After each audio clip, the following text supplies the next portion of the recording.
আসসালামু আলাইকুম। আজ আমি আপনাদেরকে কাঁচা আলু দিয়ে ক্রিপসি পটেটো রোল খুব সহজে তৈরি করে দেখাবো, যা এতটাই মুখরোচক যে আমি আপনাদের শতভাগ গ্যারান্টি দিয়ে বলতে পারি যা আপনার পরিবারের ছোট থেকে বড় সকল সদস্যই অনেক পছন্দ করবে। যা তৈরি করতে অবশ্যই আমাদের এমন লম্বাটে আলুই ব্যবহার করতে হবে। আমি এখানে এমন সাইজের 3টি আলু ব্যবহার করছি। প্রথমে আলুগুলোর খোসা এভাবে একটি পিলারের সাহায্যে ছাড়িয়ে নিচ্ছি। এরপরে এমন একটি ভেজিটেবল কাটারের সাহায্যে আমি প্রতিটি আলু এভাবে পাতলা পাতলা করে স্লাইস করে নিচ্ছি। আপনাদের হাতের কাছে যদি এমন ভেজিটেবল গ্রেটার না থাকে তাহলে ছুরি দিয়ে কিংবা বটি দিয়ে ঠিক এমন পাতলা করে কেটে নিলেই কিন্তু হয়ে যাবে। আলু যেন এমন রোল করে নেওয়া যায় ঠিক এমন পাতলা করেই কাটতে হবে। এর চেয়ে বেশি মোটা করে কাটলে কিন্তু আলু ভালোভাবে সিদ্ধ হবে না, আর এভাবে রোল করেও নেওয়া যাবে না। এরপরে স্লাইস করে নেওয়া এই আলুগুলো আমাদের 2-3 বার এমন পানি বদলিয়ে ভালো মতো ধুয়ে নিতে হবে। সাথে সাথে না ধুয়ে নিলে কিন্তু আলুর যে স্টার্চ আছে তার কারণে আলু কালচে হয়ে যাবে।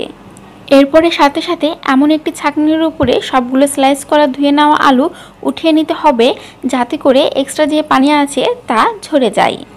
এরপরে 5 থেকে 6 মিনিট পরে সবগুলো আলু একটি বলে বা এমন একটি প্লেটে নিয়ে তাতে স্বাদ মতো লবণ দিয়ে খুব ভালো মতো একটু মাখিয়ে নিতে হবে। আপনারা যদি চান তাহলে এর মধ্যে কিন্তু আপনারা সামান্য হলুদ গুঁড়ো কিংবা সামান্য শুকনো মরিচ গুঁড়ো দিতে পারেন। এরপরে এর মধ্যে 2 টেবিল চামচের মতো কর্নফ্লাওয়ার দিয়ে একটু মাখিয়ে নিচ্ছি। এটা কিন্তু সম্পূর্ণ অপশনাল। আপনাদের হাতের কাছে যদি কর্নফ্লাওয়ার না থাকে তাহলে না দিলেও চলবে, শুধুমাত্র লবণ দিয়ে মাখিয়ে নিলেও কিন্তু হবে। যদি হাতের কাছে কর্নফ্লাওয়ার থাকে তাহলে ব্যবহার করবেন, তা না হলে ব্যবহার করার দরকার নেই। এরপরে মাখিয়ে নেওয়ার সাথে সাথেই এভাবে ভিডিওটিতে দেখানো নিয়ম অনুসারে আমি প্রতিটি স্লাইস করা আলু এভাবে রোল করে নিচ্ছি আর তার মধ্যে টুথপিক দিয়ে এভাবে গেঁথে দিচ্ছি।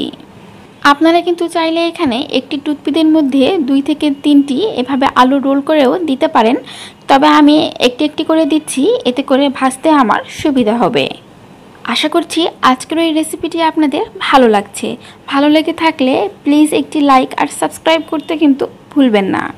এরপরে পর্যাপ্ত পরিমাণ তেলের মধ্যে চুলার আঁচ মিডিয়ামে রেখে এভাবে 2 থেকে 3 বার উল্টিয়ে পাল্টিয়ে হালকা ব্রাউন করে আমাদের ভেজে নিতে হবে। পটেটো রোলগুলো এখন একটু ঠান্ডা হয়ে যাক। এর ফাঁকে এর মধ্যে এক্সট্রা একটা ফ্লেভার দেওয়ার জন্য আমি ধনিয়া পাতা এভাবে একটু কুচি করে কেটে নিচ্ছি।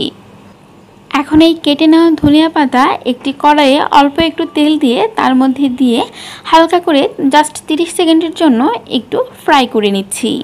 ধনিয়া পাতাগুলো কিন্তু 30 সেকেন্ডের বেশি ভেজে নেওয়া যাবে না, তাহলে কিন্তু এটা পুড়ে যাবে আর কালারটাও নষ্ট হয়ে যাবে। এদিকে পটেটো রোলগুলো মোটামুটি একটু ঠান্ডা হয়েছে। এই পর্যায়ে যদি টুথপিক থেকে এভাবে টান দেন তাহলেই দেখবেন খুব সহজে সবগুলো খুলে আসছে। দেন একটু আগে যে আমরা ধনিয়া পাতাগুলো ফ্রাই করে নিলাম সেই ধনিয়া পাতা এভাবে হাতের মধ্যে একটু নিয়ে চাপ দিয়ে এই পটেটো রোলের সাথে হালকা করে একটু মাখিয়ে নিলেই তৈরি হয়ে যাবে আমাদের ক্রিপসি পটেটো রোল। আমার রিকোয়েস্ট থাকবে আপনারা একবার হলেও এটা ট্রাই করবেন, কারণ এটা যে কী পরিমাণ মজার আপনারা একবার ট্রাই করলেই বুঝতে পারবেন। আবারও এমন নতুন রেসিপির সঙ্গে দেখা হবে। সুস্থ থাকবেন, ভালো থাকবেন। ধন্যবাদ।